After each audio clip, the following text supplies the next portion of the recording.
Dear fathers, brothers and sisters, I appreciate the opportunity to be here today with you and to be able to share some of facts and information with regards to our patriarch Saint Tikhon, who indeed was a man of great virtues, of great spiritual strength, although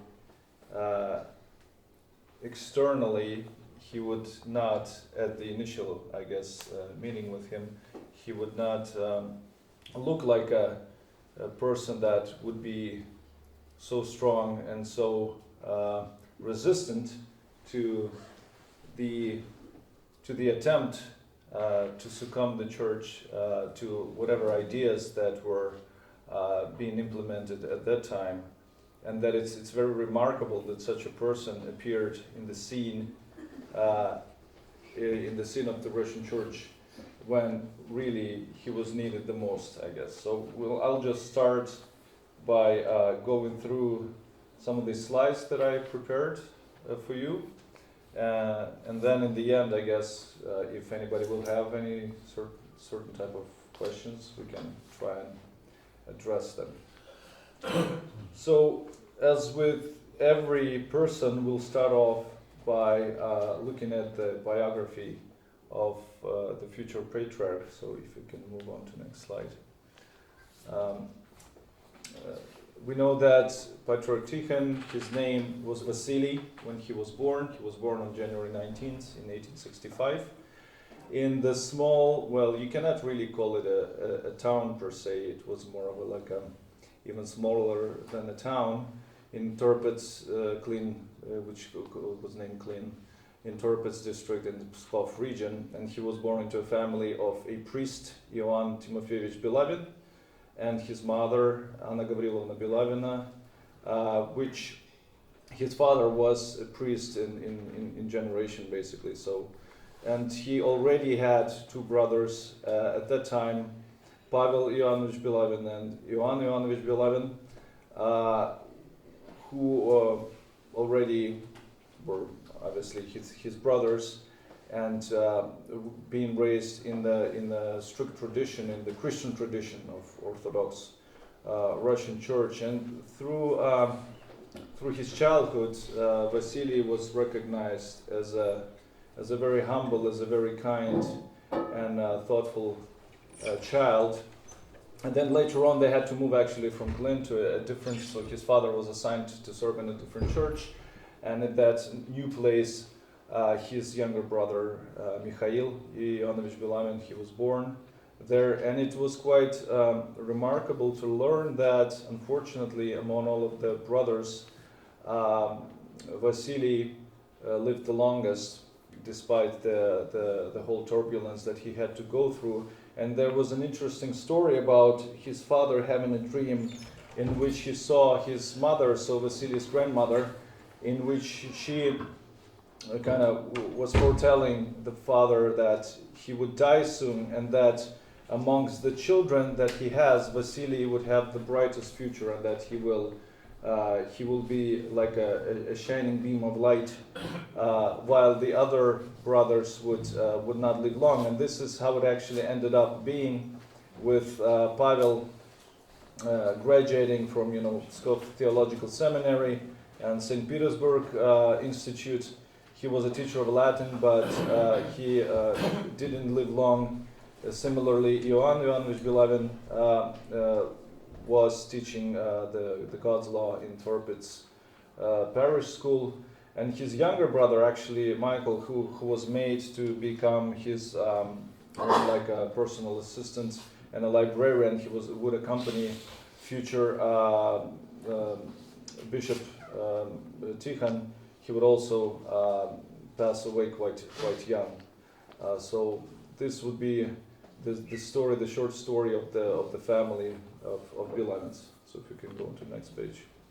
So as I already mentioned, Vasily was quite a bright boy, and that his brightness obviously was demonstrated through the success in his studies. So he finished Torpets Theological School in 1878, moved on to Pskov Theological Seminary in 1884, and after graduating from the latter at the age of 19, he was able to enter St. Petersburg Theological Academy. It was quite also remarkable because normally only pupils at the age of 20 would be accepted into the academy, but because of his success in his studies, he was accepted at the age of 19.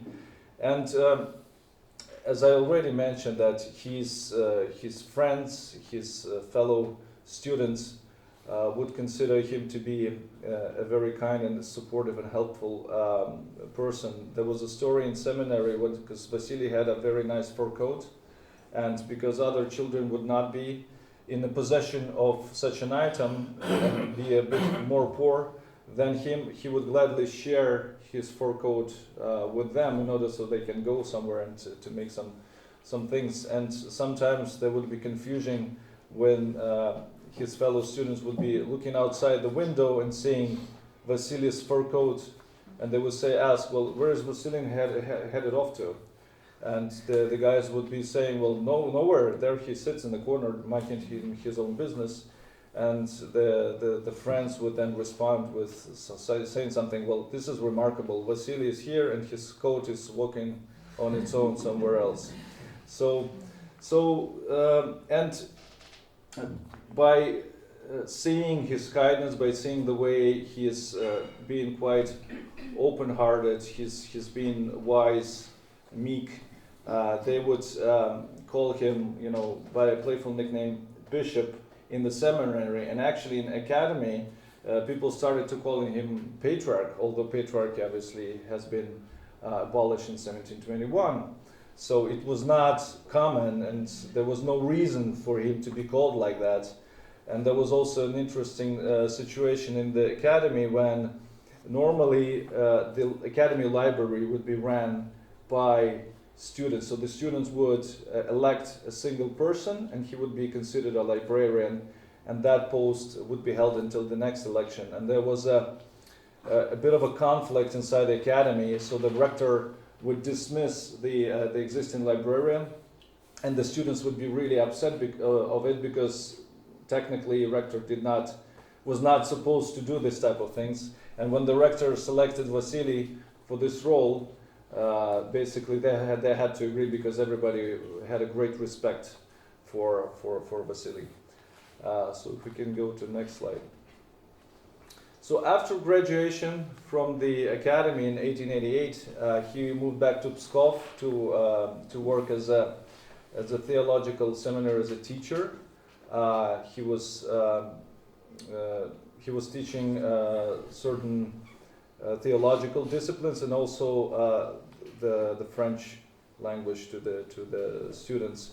And it was some time before Vasily decided to dedicate himself fully to the serving of church.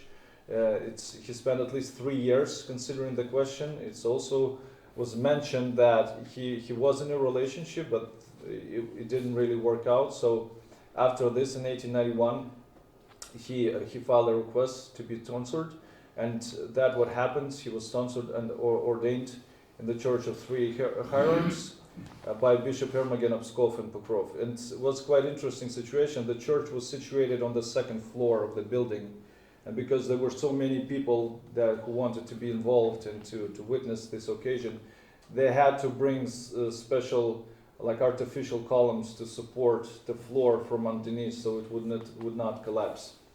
So after his ordination, he was assigned as an inspector in the Home Theological Seminary in Lublin, but he didn't really spend a lot of time there, because he was promoted to rector and then moved to Kazan Theological Seminary, where he was elevated to the rank of archimandrite, but then again moved back as a rector of Home Theological Seminary in Lublin.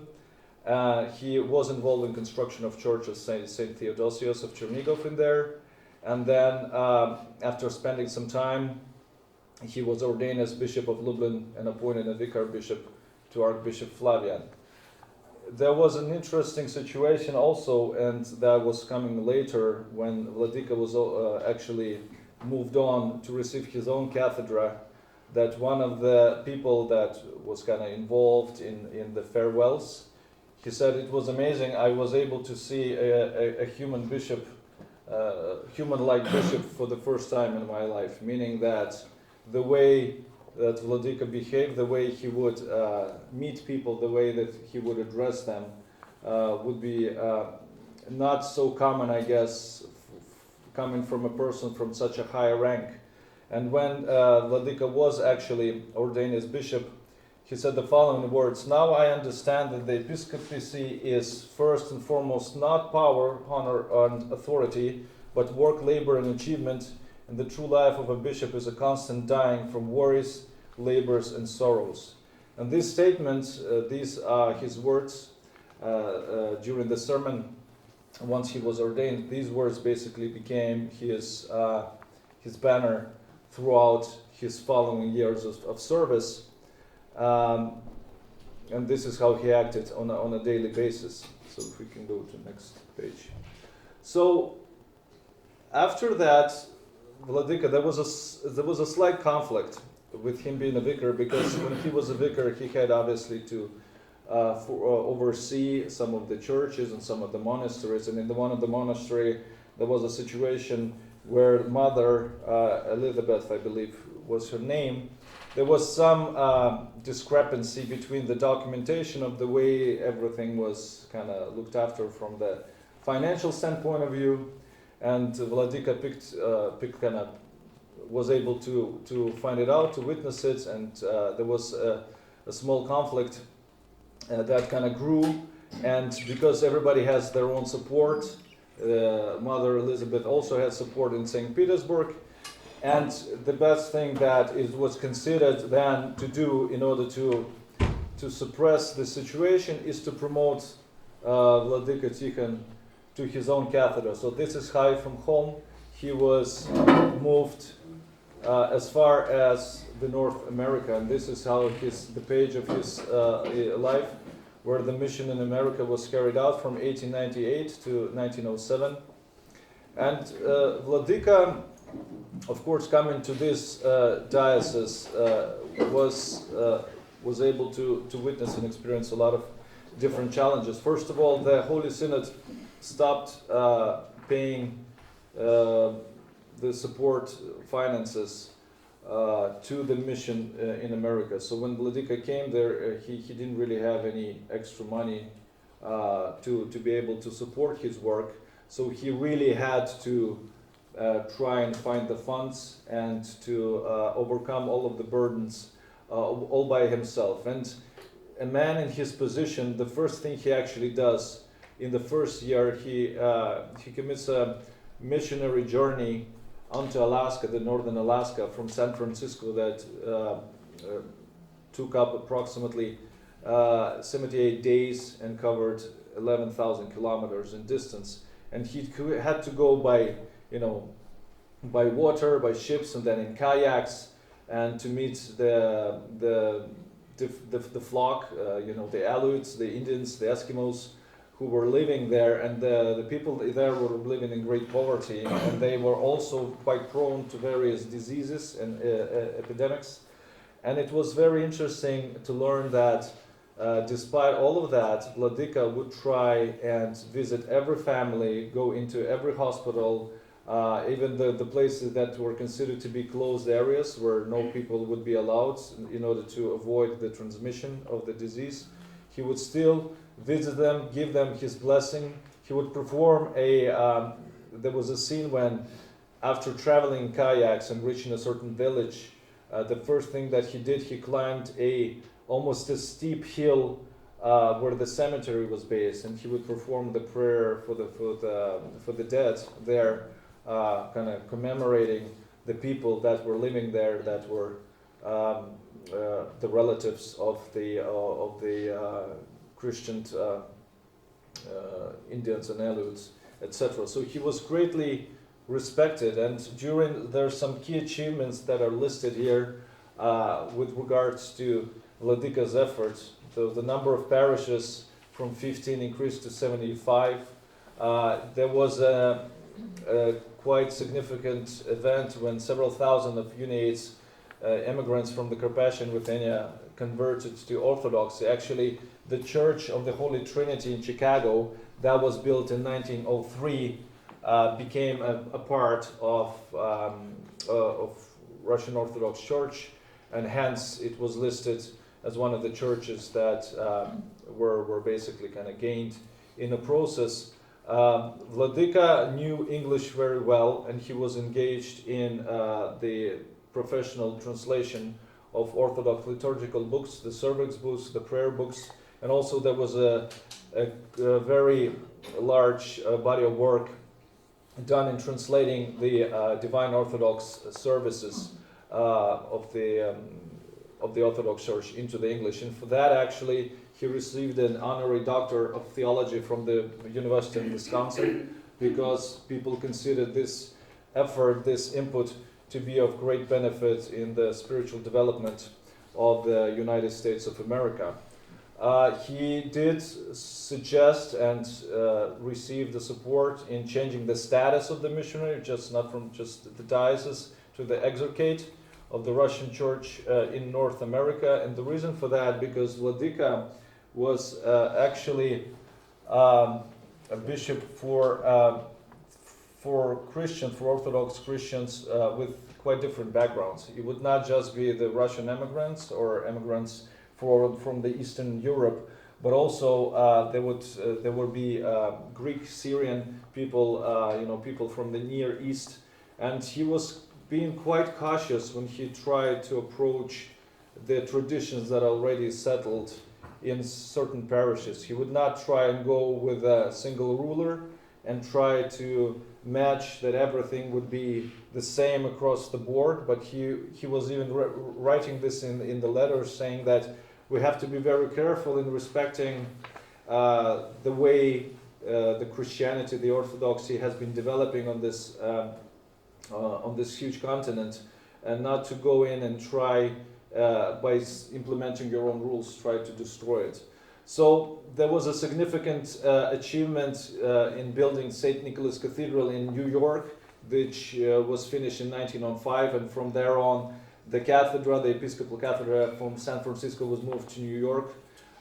There was a St. Tikhon's Monastery built in 1906 in the states of Pennsylvania, in South Canaan, that was blessed in the honor of St. Tikhon of Zadonsk.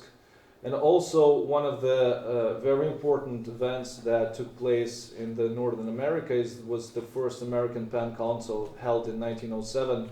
So there was a great request and interest in having something similar in the Imperial Russia as well, but it seems that it was much easier to implement this in the America, in the States, and unfortunately Vladika was not able to participate throughout the entirety of this event, because he was able to open it, but in the 1907 he was actually requested to be moved back to the Imperial Russia, to Yaroslavl, and this is where he received the new assignment to look after the cathedral in Yaroslavl. So if we can move to the next page.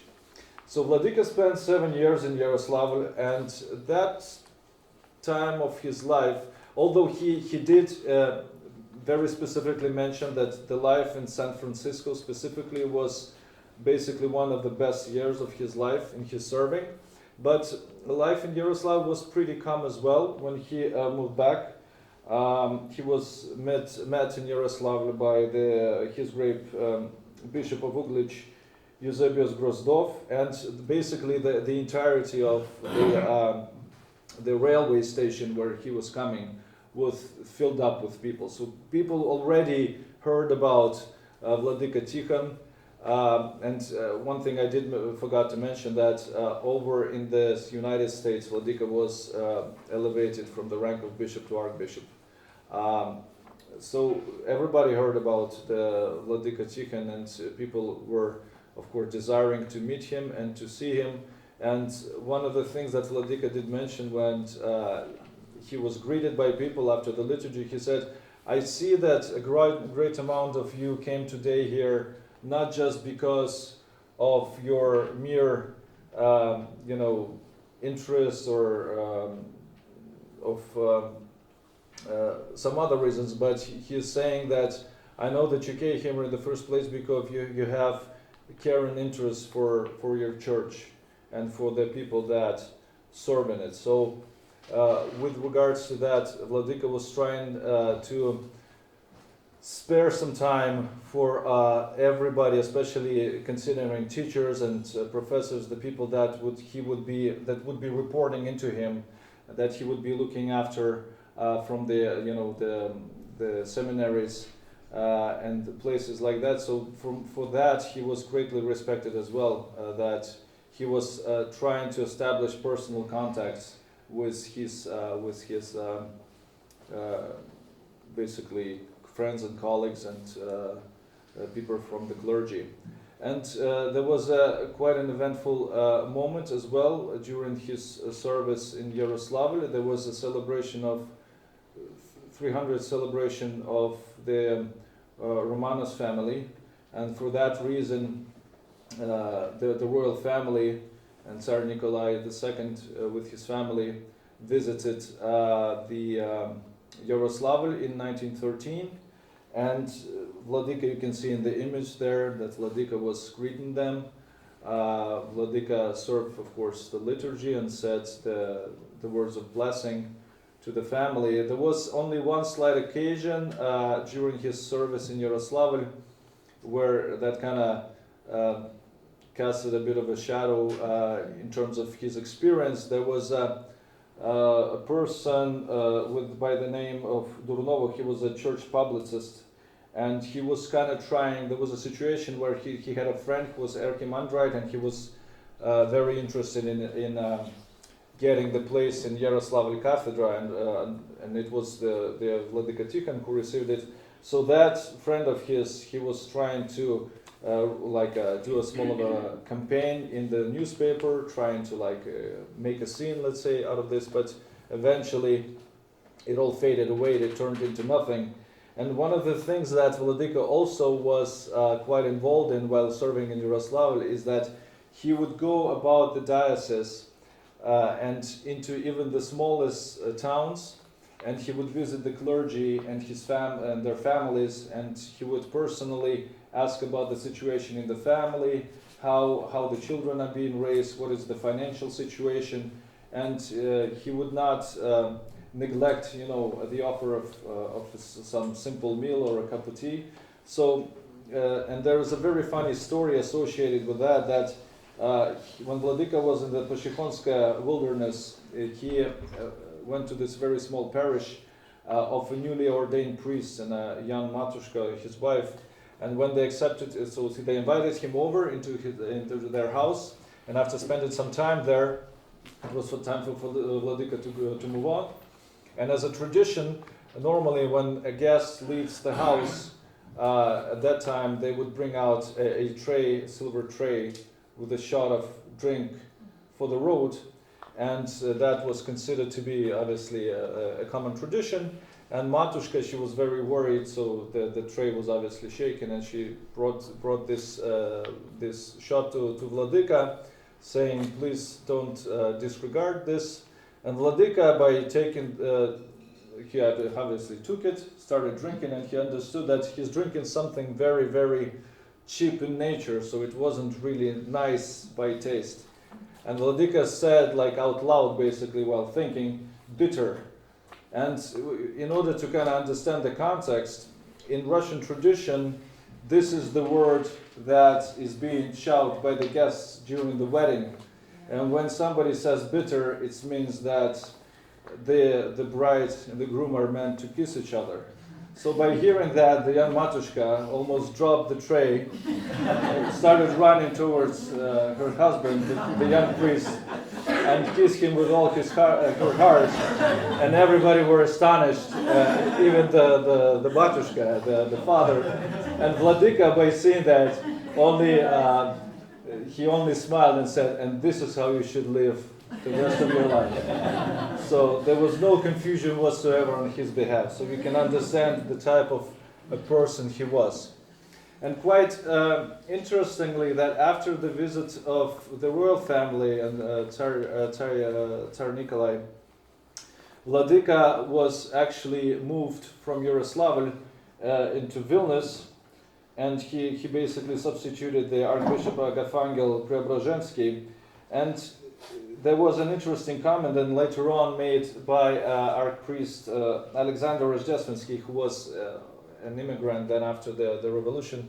He said that it was quite common for the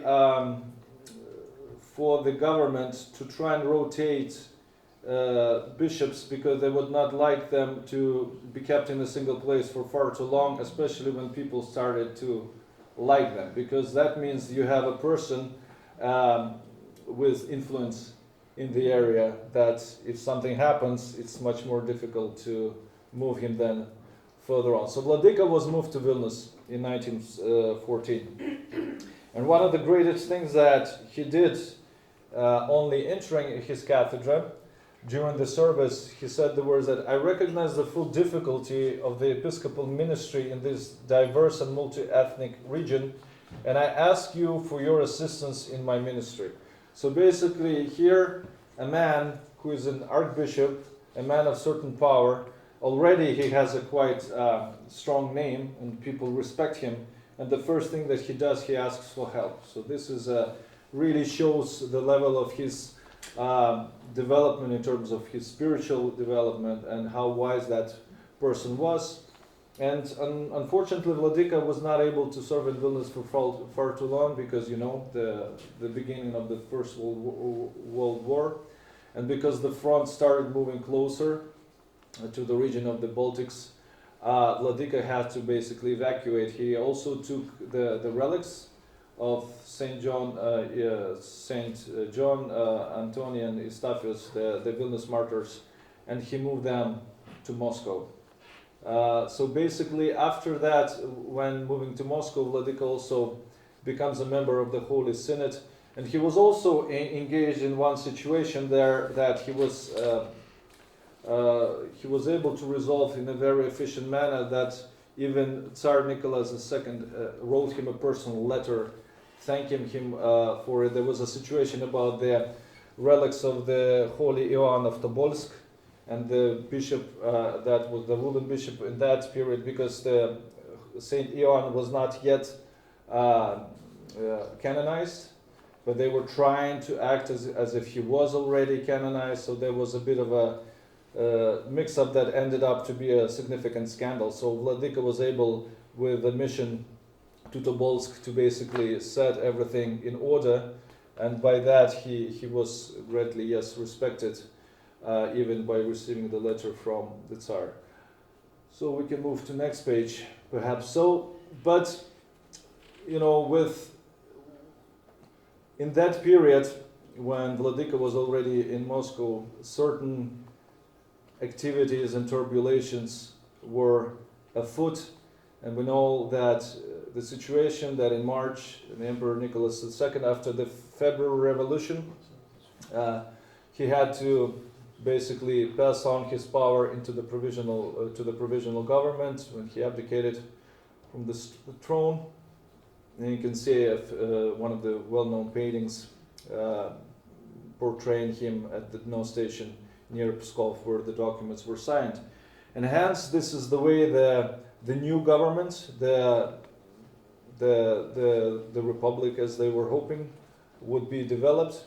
And one of the people amongst all of these ministers that can be seen was the Oberprosecutor Lvov, that basically substituted another person, the protege of Rasputin, that was basically quite active before him. And this man, by no other means, was also trying to implement their own ideas and initiatives. So one thing that Lvov started doing, he was quite active in putting the existent bishops and archbishops and metropolitans by putting them off cathedra by retiring them. So in order to be able to, as I mentioned, to implement their own kind of targets and ideas. So Metropolitan Makary Porniski-Nevsky, the Metropolitan of Moscow, that way was basically retired by the initiative of Lvov. And this is how the Moscow Cathedral became idle.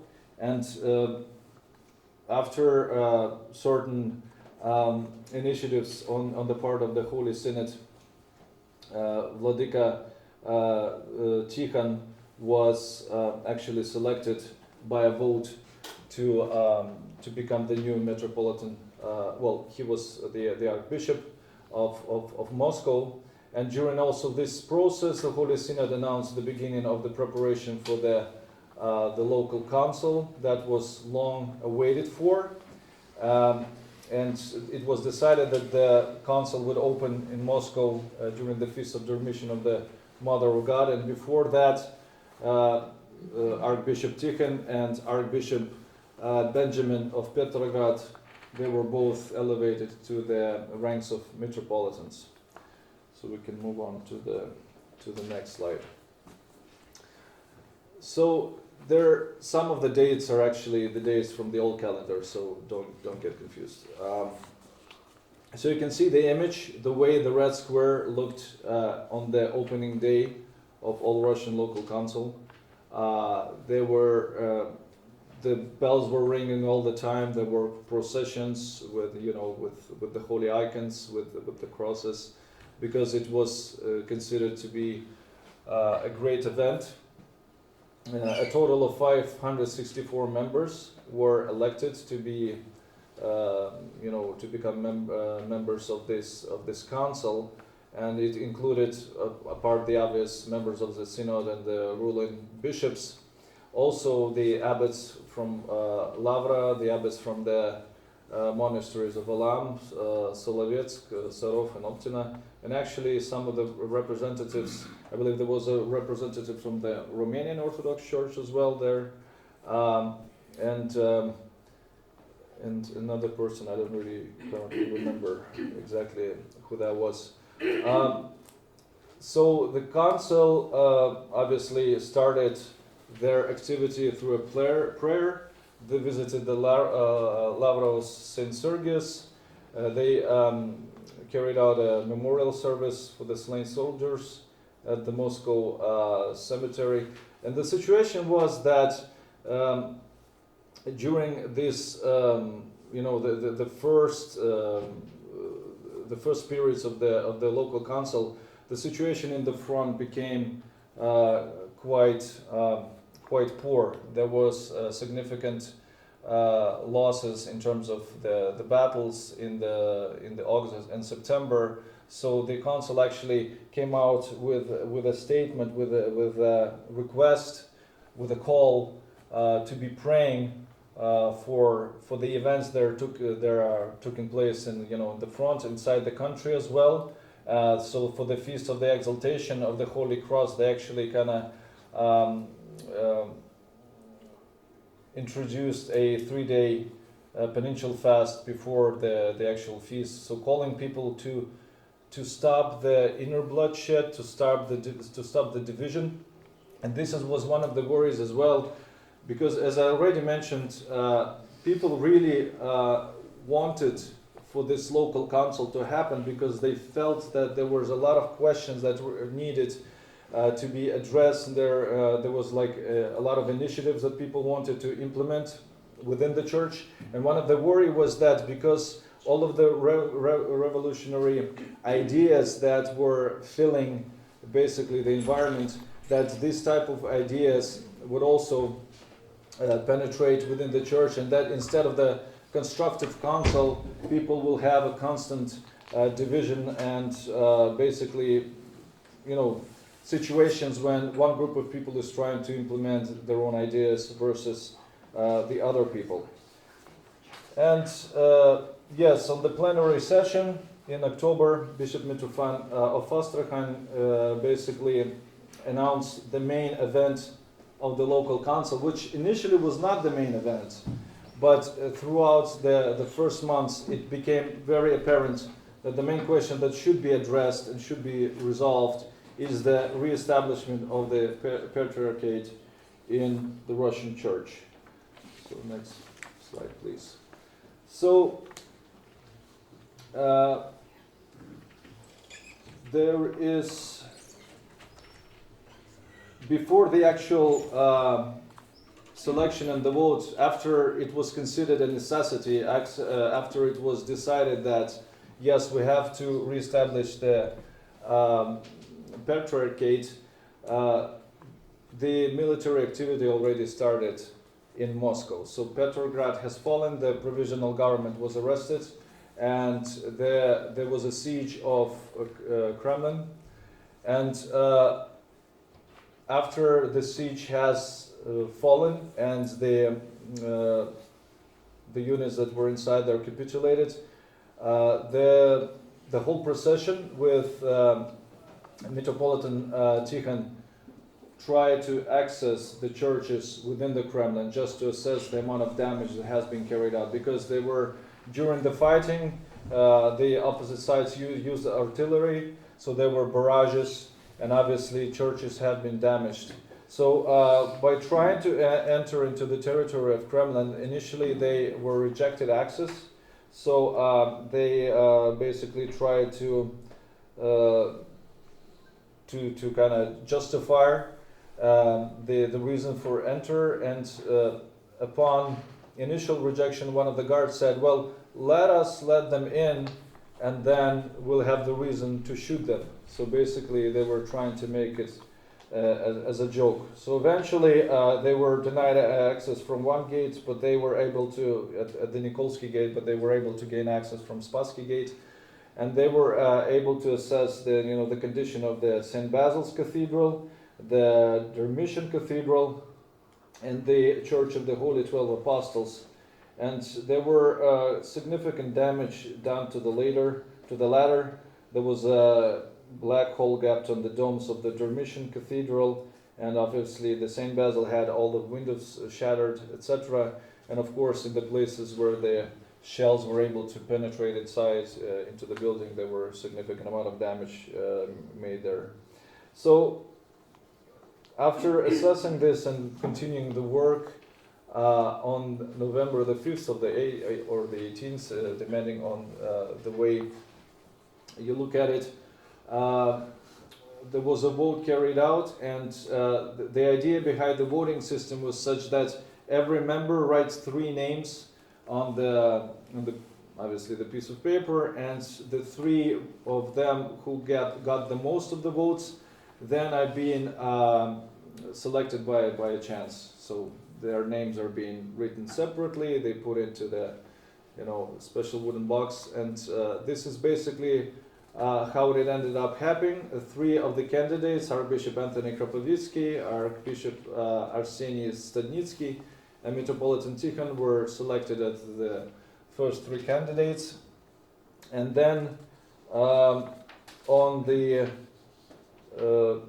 November the 5th, as I mentioned, in the Cathedral of Christ the Savior in Moscow, after the hours, Metropolitan Vladimir of Kiev, he took the names, he personally wrote the names, he put them in a special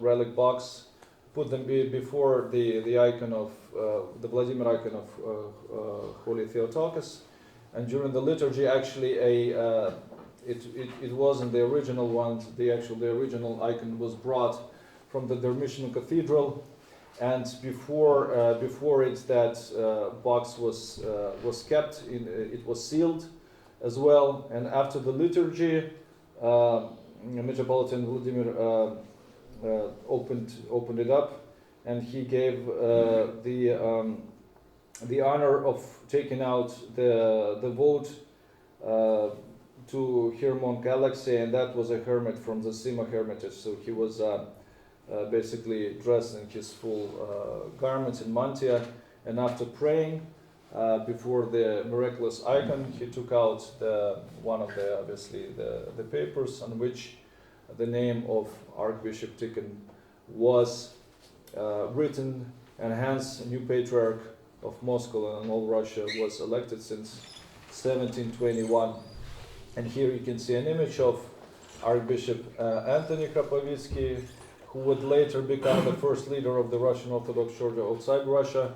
You can see Saint Tikhon, a layman, I'm not sure really who that person is, and then Archbishop Anastasy Gribanovsky, the second leader of World War. So we can move to next slide. So when Vladika, because there was an actual procession, a ceremony that came to the church where Vladika was serving liturgy on the day, and he was announced of the fact that he was elected to become a patriarch,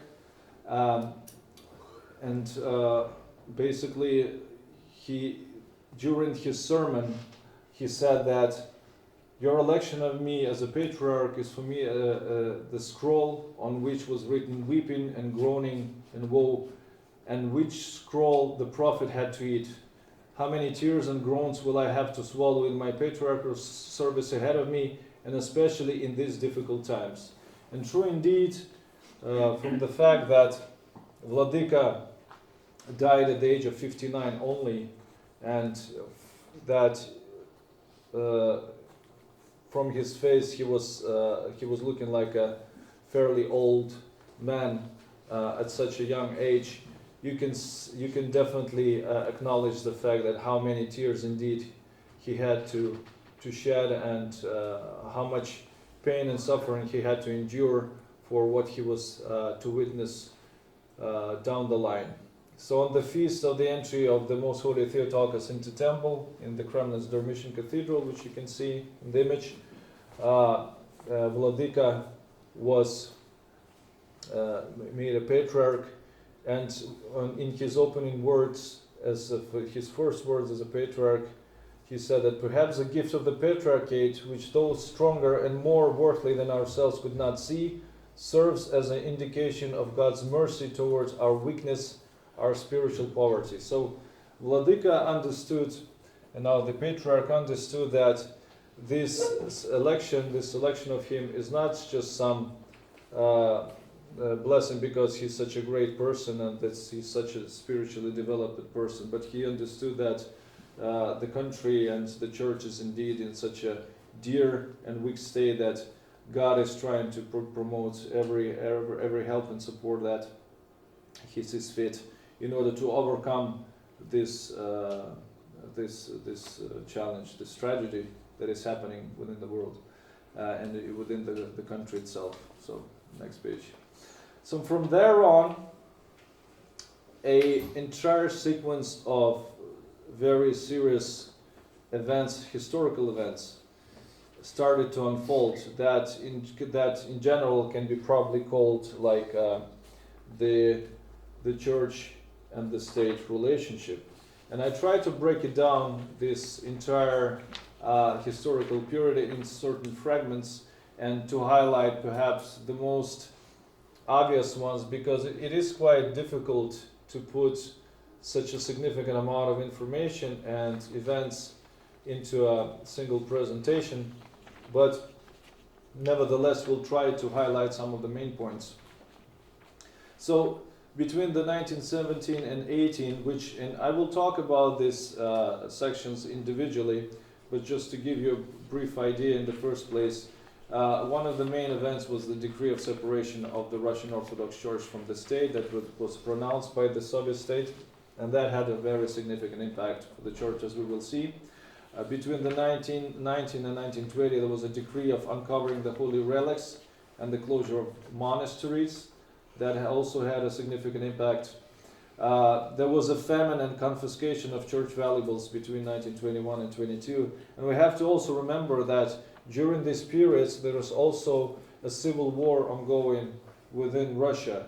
So apart from all of these kind of initiatives and difficulties and challenges, you have basically bloodshed within the family itself. So this is truly one of the most tragic episodes and the parts in the history in the Russian history. So after that, after the overcoming, the initial phases of the famine and the confiscation of church valuables, another problem became quite apparent and quite significant was the movement of so-called renovationists that were trying to basically implement a parallel church structure to the original church, and also in order to implement this, in order to be successful in it, by gaining support from the state, there were a significant amount of trials and arrests of ruling bishops and of the clergy and of the believers altogether. And eventually, closer to the last years of his life, when Patriarch Tikhon was released from custody, because he did spend a significant time under home arrest, he was able to strengthen the church. There was a certain amount of compromise that we will also mention with the state, but he was able to save the church basically from being overtaken by the renovationists, and also his release really acted as a trigger for some of the bishops and some of the clergy that actually moved to the living church, as they were calling themselves, of renovationists, to move back to the mother church through the repentance. So if we go to next slide. So these are quite busy slides because the amount of events that took place was quite significant, and unfortunately, I think you can read it on the you can read certain words of on the laptop, but you cannot read it here. So to start off with, we have to mention that because of the decree, Russian and even before the decree, Russian Orthodox Church lost all of the educational institutions due to the closure, so by the state. By the end of the 1917, when things only kind of started to unfold, the first thing that was done, that all the institutions were taken from the church, so you were no longer able to teach children in the faith. Following to that, in January, the second session of the council started, because there were obviously gaps and breaks between them. And that's where the decree of the separation of the Orthodox Church from the state came into place. And basically that meant that the church no longer received the financial support from the state. There was no subsidies, and of course the properties that belonged to the church originally, they were now considered to be public property, so the church had no longer right for it. In January, there was also, because of the separation, the falling apart of the entire country into different, into different entities, one of which being, Ukraine. There was also attempts of schism being created there, and because of that, Patriarch already then, Patriarch Tikhon asked Metropolitan Vladimir to move back to Kiev in order to take the situation under control. Otherwise, there was a great risk of those schismatics to take over the church in Kiev.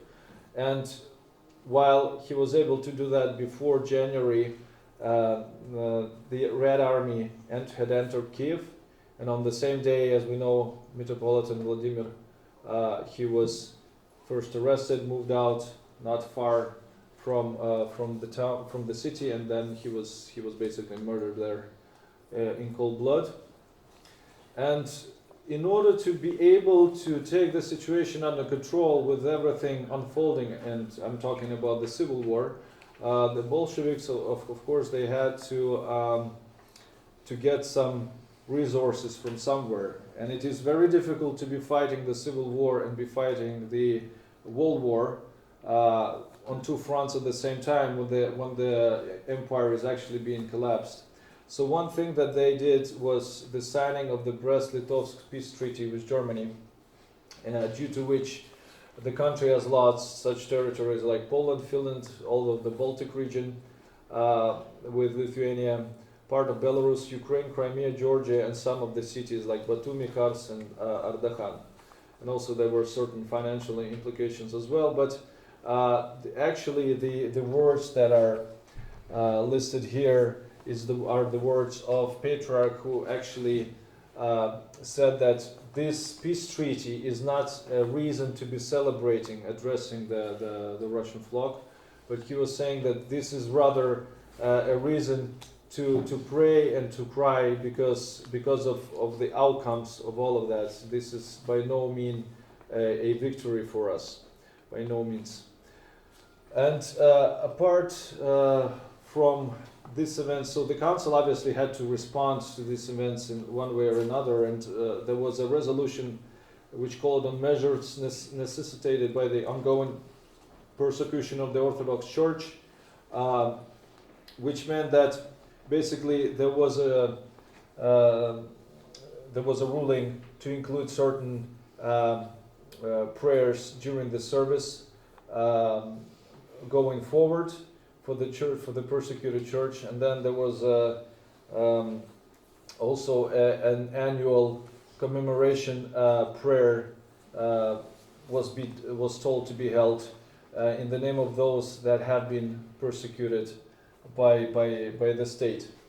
And we all know that after that, in July of 1918, the execution of the Tsar family happened, which you can see in the image there.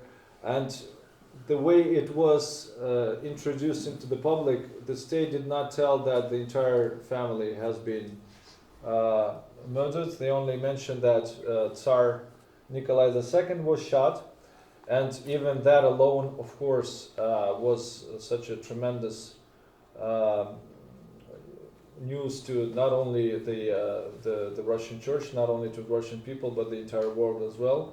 And basically in here, in these words that we're not able to cite now, but what Patriarch was saying from his cathedra, from the Ambon, during the sermon, saying that we cannot accept this act of cruelty, this crime, and we have to call it the way it is, because it is more important for us to listen to the Word of God and to say that when we see an evil act, that we need to witness that it is an evil act. Otherwise, if we stay silent and calm, we will be the partakers of it. We will be like partners in crime. So he basically came out and stood against the Soviet state in this activity by understandable reasons.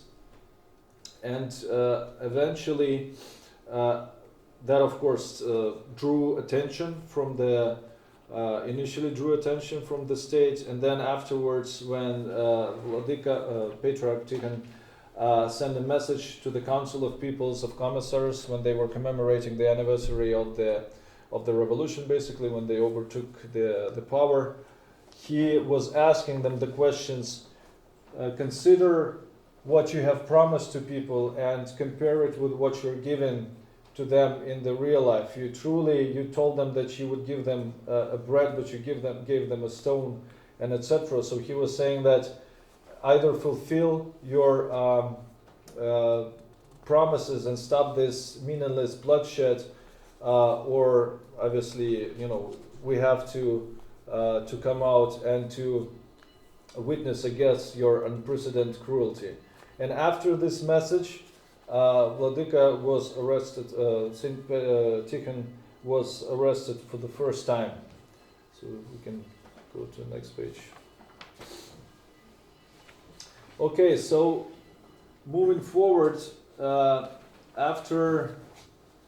moving forward to the further years of 1919 and 1920, we witnessed the situation when the state issued a decree ordering the uncovering of the relics to be organized and basically to be documented by the special commissions in the presence of clergy.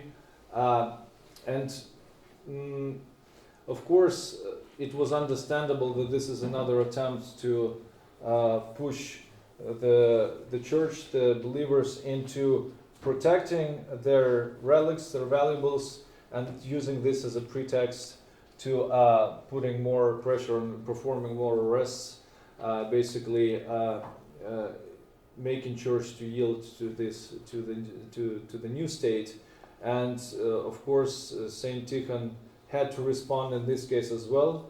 He was writing directly to the state, saying that any insult to the religious feelings of the people will invoke natural grief, trying to call to their common sense, and justifiable indignation, and may even agitate them to an incomparably greater degree than all other adversities in life.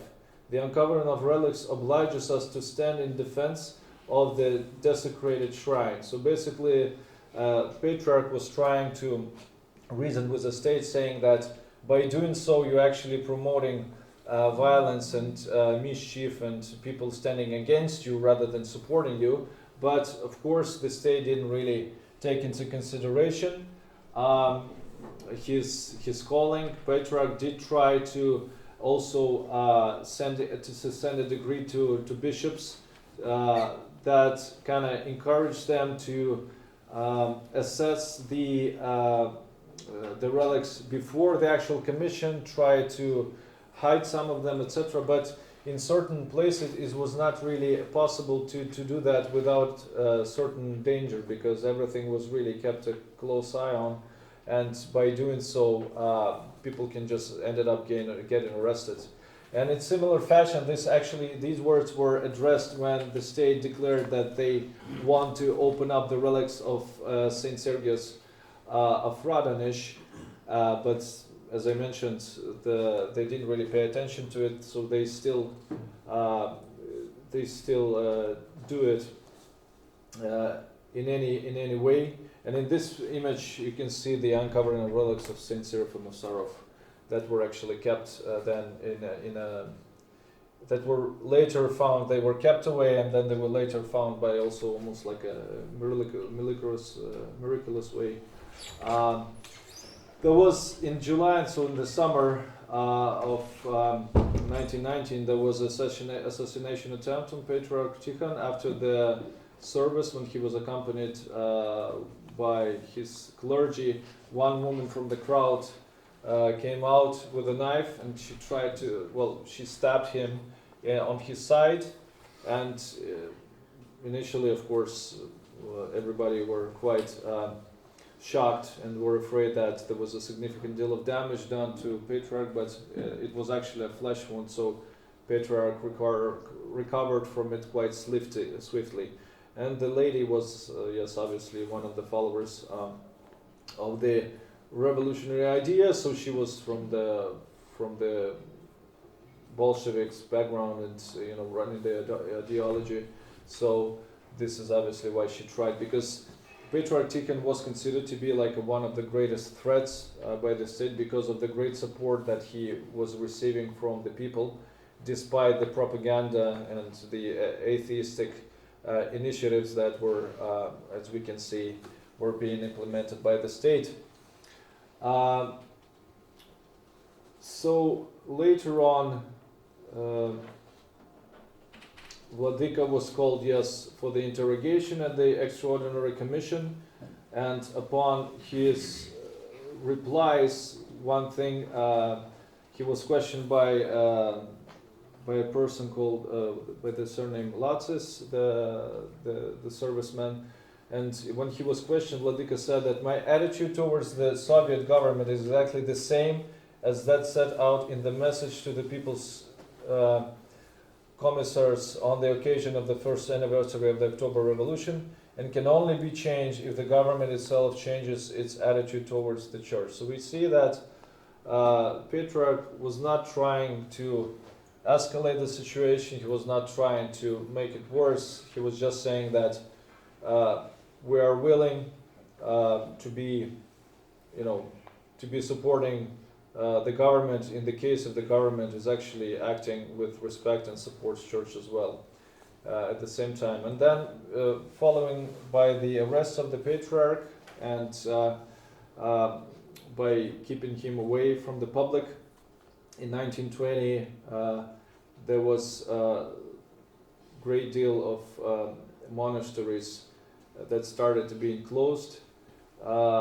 So Savino Starozevsky Monastery, the Holy Trinity Lavra, St. Sergius, the Yuri of Novgorod Monastery, and actually these are quite the famous ones, but much more were closed down. And because of the situation, basically the Patriarch, the Holy Synod, and the All Russian Central Council, they had to adopt a resolution that allowed the self-government of the diocese in the situation when they cannot maintain contact with the canonical center. And this was quite important because it was very easy to become kind of feeling that you're left alone, that you're no longer tied to the center, and that can become a reason for various manipulations going down the road. So we can move on to the next slide.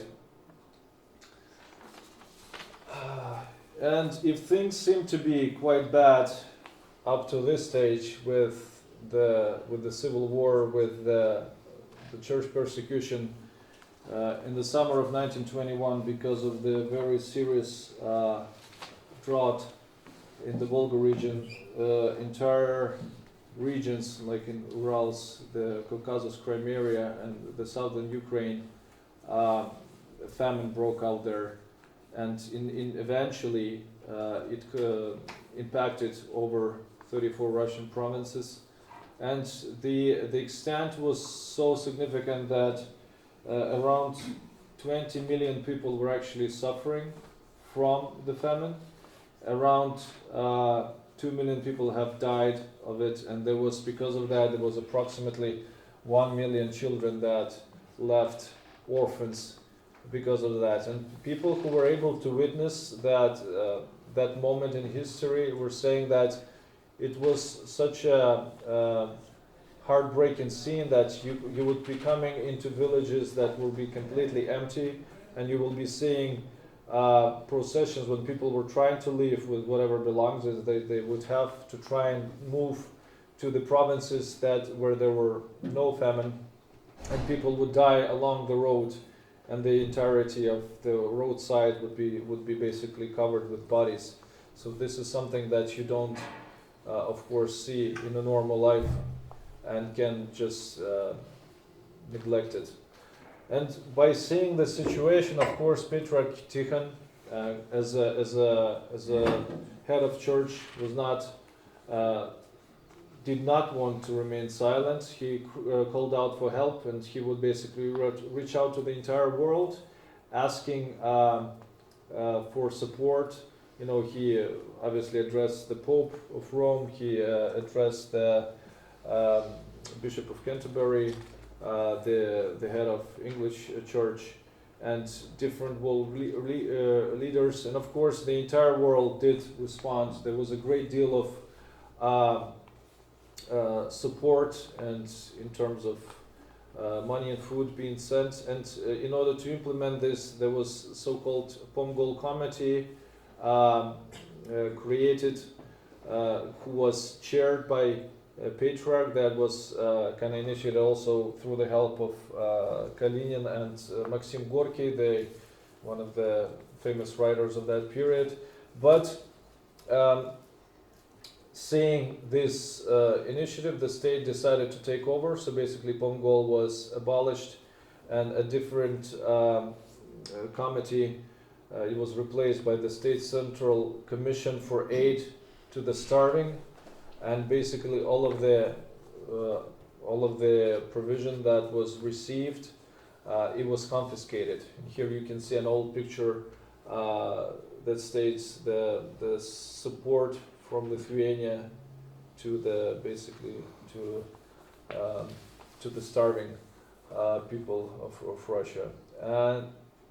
And in order to overcome this problem, of course, the government saw an opportunity to do this through trying to confiscating the valuables from the churches that historically has been, of course, accumulated in in different icons, because and different items, church items, because of The nature of the items themselves, there were precious stones and the gold and silver being used during the process of them being made. And because of that, the government has issued a decree for the procedure of confiscating these valuables. And on the one hand, Patriarch was, of course, in this situation more than happy to support people and to support the state by giving these valuables, because what worth gold or gems in a situation when people are dying of hunger? But he could not accept the fact that the liturgical items would be confiscated, because it would go against the church canons, and he also had to come out with a statement saying that we're happy to support, but we cannot allow to these specific liturgical items to be confiscated. And that, of course, caused standoffs between the people that were involved in confiscations and people, the believers that would try and protect these holy items. And this is where the precedent was set. There was a situation in Shuya where protesters, they were armed really lightly, with some clubs and spikes, but they basically chased off the initial committee that came in to try and perform the confiscation. So they had to call in the military, and when the military came in, they actually opened fire and they shot several people. I think it was 5 people killed and over 20 were wounded. And this is the situation that Lenin saw as a great opportunity to try and implement the very heavy and ruthless, really, attempt to force the church to follow the state's laws, the policies, basically just to yield to whatever requirement the state throws at it. And this is what Lenin actually wrote in a secret letter, that there was no copies allowed to be taken, and people that were involved had to put their signatures on the only single, basically the original. And he was saying that it's precisely now, when famine reigns in the country, that we must carry out the confiscation of church valuables with the most frenzied and merciless energy, and not hesitate to suppress any resistance. The greater the number of representatives of the reactionary clergy that must be shot, the better. So, and this is what happened further. Go to the next page. This is what happened further, because technically the third section, the session of the council was already closed by that state.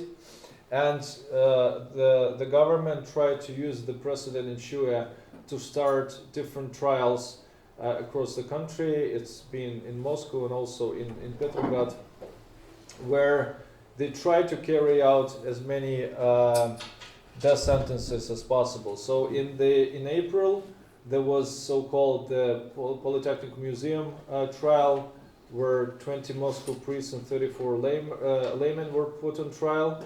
And of course, Saint Patriarch, he used his position in order to file a request to substitute the death sentences, and in a way it was satisfied. I believe that there was at least 5 people that were taken off. They were spared their life. They obviously got sentences, but they were not shot. But still, there were, because of that, of this trial, the number of clergy and the bishops involved, they were shot. So it became like a standard practice, and in the process of this being done, the renovationist movement started to grow in its number, and they basically tried to persuade Patriarch Tikhon to hand over the control of the church, the documentation, everything that is involved onto them. And initially what has happened is that Vladika said that he's willing to sign the documents and basically delegate his role to other existing, obviously, members of the church, but not anybody from the renovationist movement. And they really tried to use the situation to play it out in such a way that by having the document that he signed to his fellow archbishops and metropolitans, to use it in a way in such conditions that have not been basically formally captured in these documents. So one of the things that they tried to do when Patriarch Tikhon was placed under arrest in Donskoy Monastery, they tried to approach the Metropolitan Benjamin of Petrograd, and that was done by Krasnitsky, and he was trying to persuade him also to support the renovationist movement. But what Metropolitan Benjamin did instead, during the service in Petrograd, he firmly proclaimed that anybody who's involved with renovationists, they're outside the church, because these people are schismatics, they have nothing to do with the real church. And surely enough, after this, Metropolitan Benjamin was sentenced. He was arrested and sentenced, and there was a famous Petrograd churchman trial that involved 86 people, including the Metropolitan himself.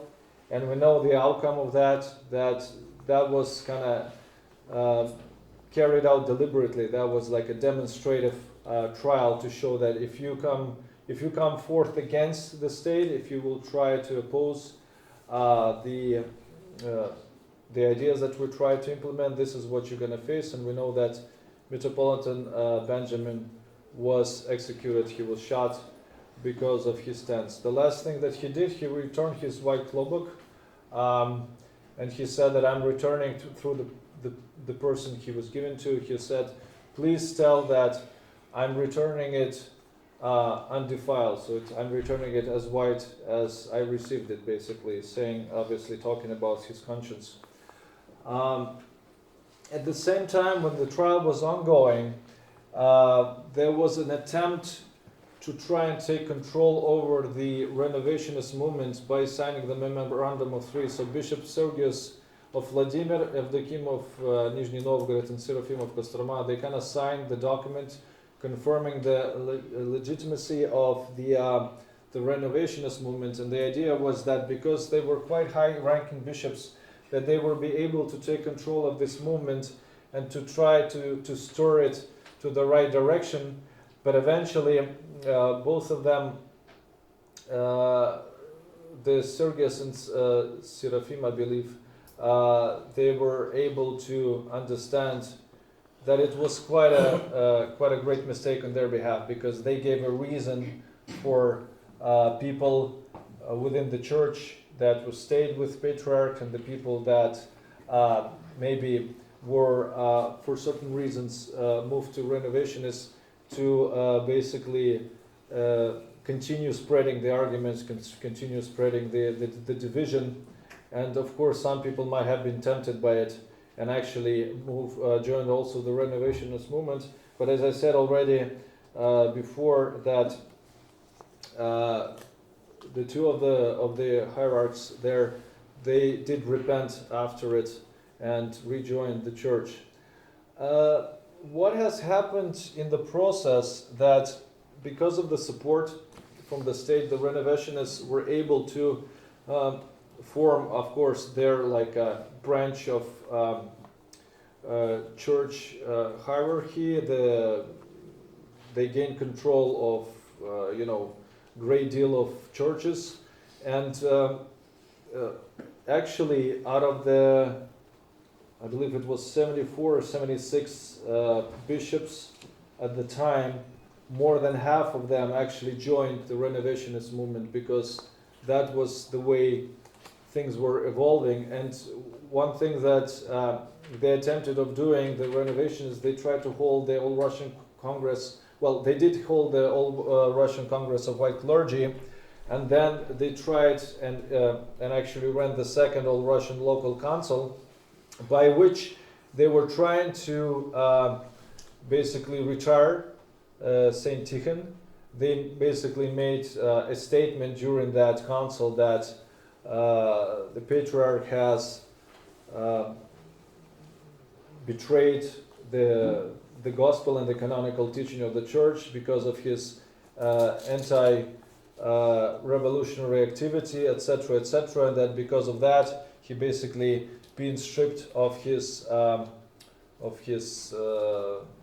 rank, of his monastic tonsuring vows, and they came with a letter to him, actually in the May of 1923, and Vladika, the Saint Tikhon, Saint Patriarch, he read it, and he wrote basically on the resolution saying, "I have read it, the council did not summon me, I do not know its jurisdiction, and therefore I cannot recognize its decision as legal.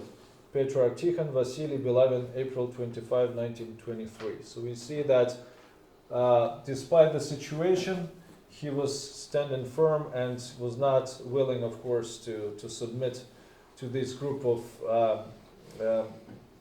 to the group of people that were just trying to use the opportunity and to for their own personal reasons. Here you see Yevgeny Tuchkov. He was the main prosecutor from the state, so he was basically looking like an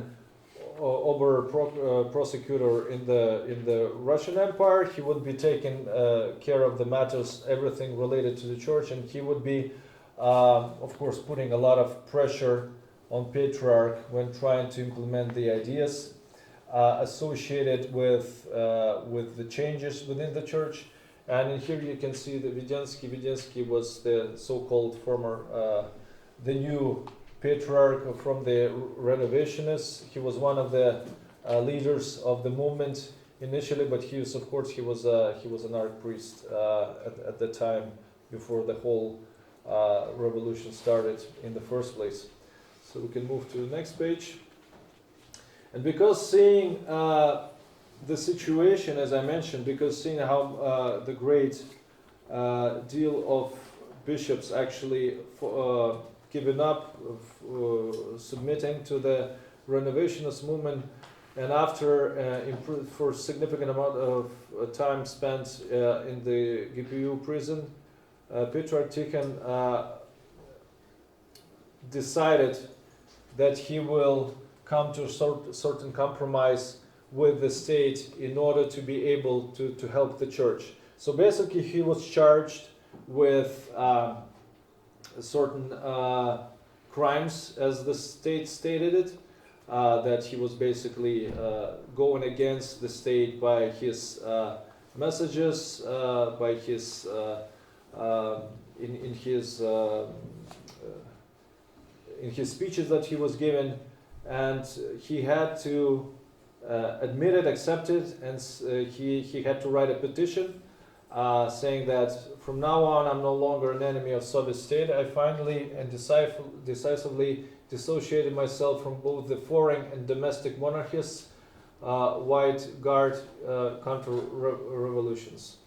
So that message was quite a shock, especially to the Russian Orthodox Church outside Russia, what is to become the Russian Orthodox Church outside Russia further down the line. And people, some saw it as a betrayal, some saw it as an attempt actually to save the church within Russia. And this is what Patriarch responded to whenever he would be presented with this type of accusations. He would say that, "Let my name perish from history if only the church benefits from it." There was an event when the Archpriest Krasnitsky, the one that I already mentioned to you, there were a situation when he probably got into conflict with the members of the living church. So he lost his position and he tried to regain the connection with the actual church, but only on his terms.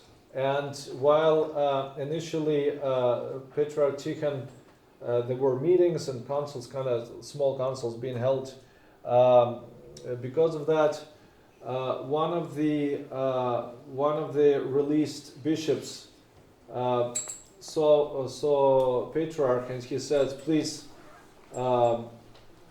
in the sake, for the sake of the church and everything that you're doing, please do not accept any proposals, any propositions from these group of people, because that will obviously hurt the church more than it will do the benefit." And then Patriarch responded by saying, "Well, I'm really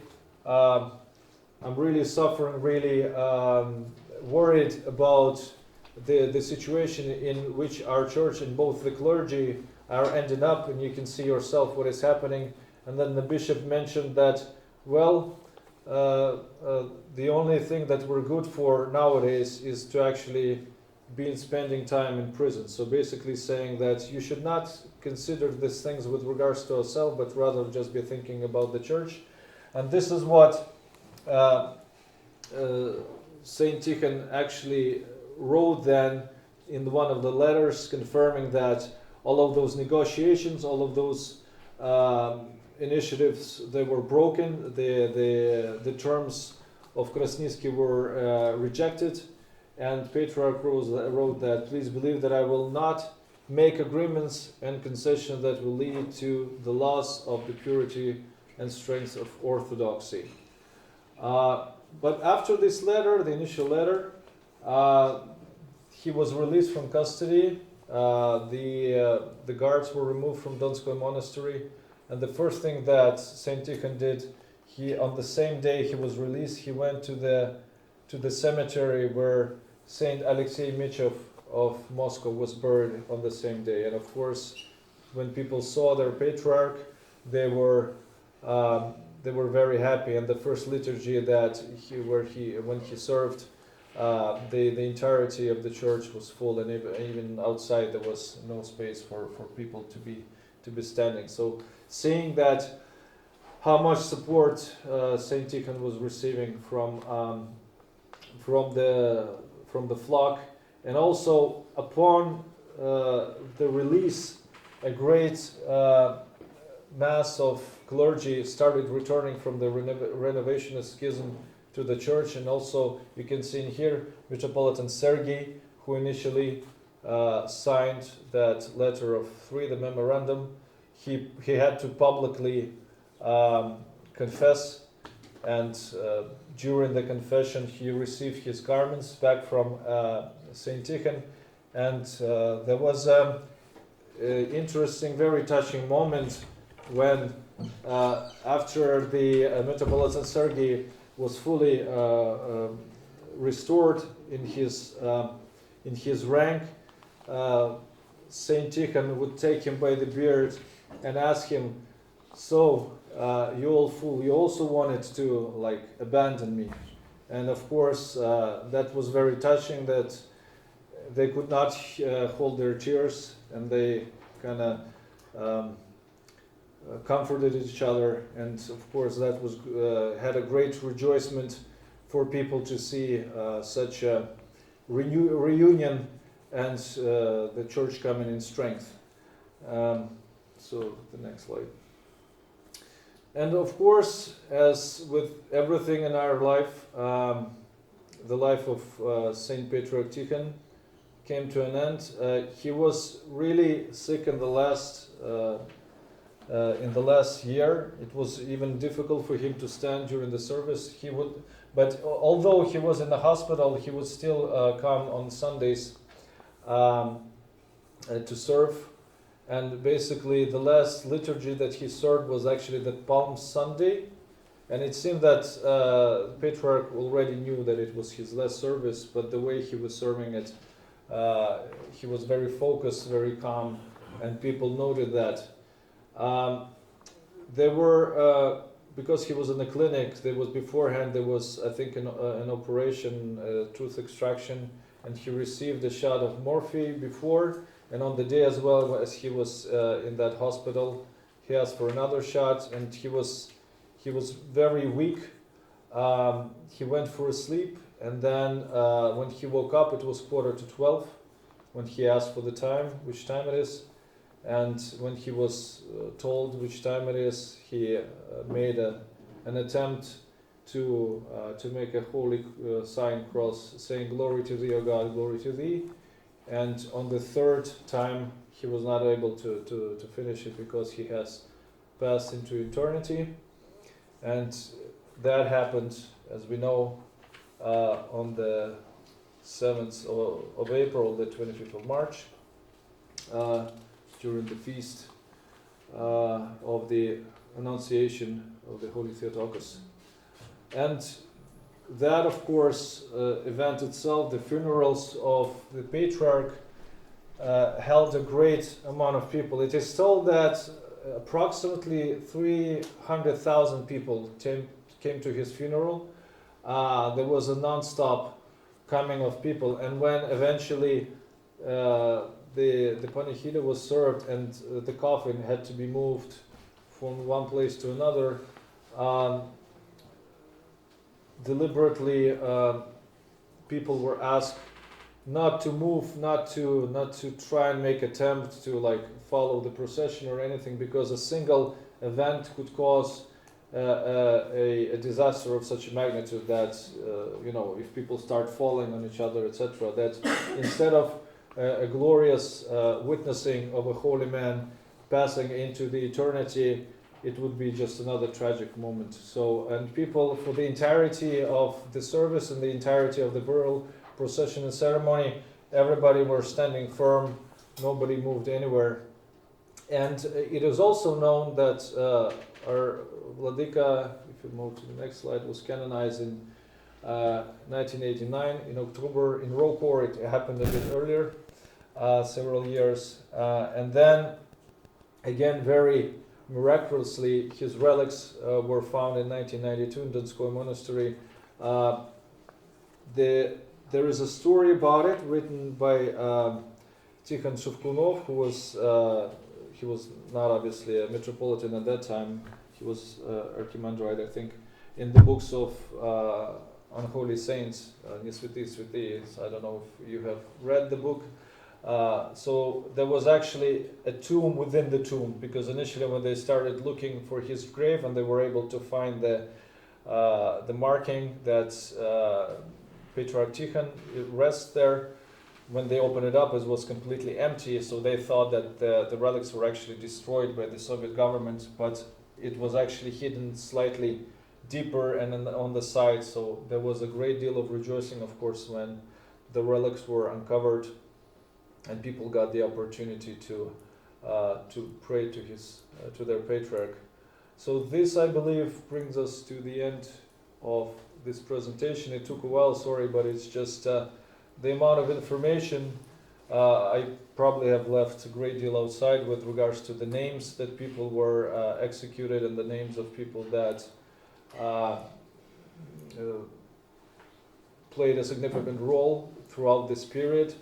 And of course, I haven't touched upon the topic of all of the Russian immigrants and the clergy and the bishops outside Russia in the period of 1921-23, when there were separate churches in the country that gained independency, being basically created, the autonomous churches of Poland and of Finland, etc. It's a great deal of information on its own, so maybe next time we'll be able to talk about it, but today this is it, and if you have any questions, I guess, to ask. Thank you so much, Father. Thank Do you. we have any questions?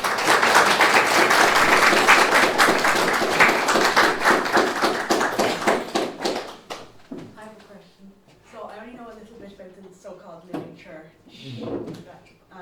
So was some of the clergy of the living church, were they previously proper Orthodox clergy Yes. that went over? And was Yes. that just, were they just opportunists, or were they sympathetic to the Soviets, or what was the reason they were? Because everybody is individual.